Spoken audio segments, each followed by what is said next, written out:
Malayalam info ചാനലിലേക്ക് എല്ലാവർക്കും സ്വാഗതം. ധ്യാൻ പ്രണവ് കൂട്ടുകെട്ട് വർഷങ്ങൾക്ക് ശേഷം എന്ന മൂവി വൻ വിജയത്തിലേക്ക്. ധ്യാൻ ശ്രീനിവാസൻ പ്രണവ് മോഹൻലാൽ കോംബോ ആണ് വർഷങ്ങൾക്ക് ശേഷം എന്ന സിനിമയുടെ അട്രാക്ഷൻ എന്ന് സിനിമ കണ്ട് പുറത്തിറങ്ങിയ സുചിത്ര മോഹൻലാൽ മാധ്യമങ്ങളോട് വ്യക്തമാക്കി. ധ്യാനിന്റെയും പ്രണവിന്റെയും അഭിനയം കണ്ടപ്പോൾ ശ്രീനിവാസനെയും മോഹൻലാലിനെയുമാണ് ഓർമ്മ വന്നതെന്നും സുചിത്ര പറഞ്ഞു. പ്രണവ് ഇപ്പോൾ ഊട്ടിയിലാണെന്നും മോഹൻലാൽ സിനിമ കണ്ടിട്ടില്ലെന്നും ഉടൻ കാണുമെന്നും മികച്ച രീതിയിലുള്ള പ്രതികരണമാണ് സിനിമയ്ക്ക് ലഭിക്കുന്നതെന്നും അവർ പറഞ്ഞു.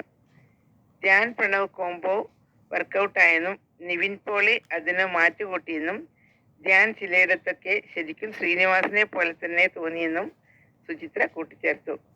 വർഷങ്ങൾക്ക് ശേഷം മൂവിയുടെ ട്രെയിലർ പുറത്തിറങ്ങിയപ്പോൾ മോഹൻലാലിന്റെ ചില മാനറിസം പ്രണവിന് ഉണ്ടെന്ന് പലരും പറഞ്ഞിരുന്നു എന്നും മോഹൻലാലിന്റെ കമലദളം മൂവിയെ ഓർമ്മിപ്പിക്കുന്ന തരത്തിലുള്ള അഭിനയമാണ് പ്രണവ് മോഹൻലാൽ കാഴ്ചവെച്ചതെന്നും സുചിത്ര കൂട്ടിച്ചേർത്തു.